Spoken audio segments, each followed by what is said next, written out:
திருமணம் கேட்டேன் நீ கேட்டா திருமணம் நானே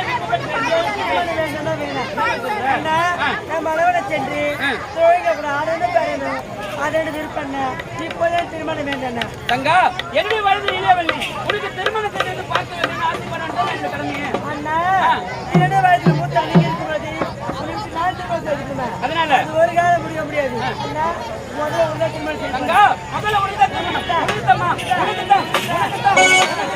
உனக்குதான் தங்கா நாம் இருவரும் எதுக்காக சண்டை போட்டுக்கணும் நாம் இருவரும் யாருக்கு முதலில் திருமணம் செய்ய வேண்டும் என்று தந்தை தீர்மானித்தோம் புறப்பட போகிறோம் தங்கா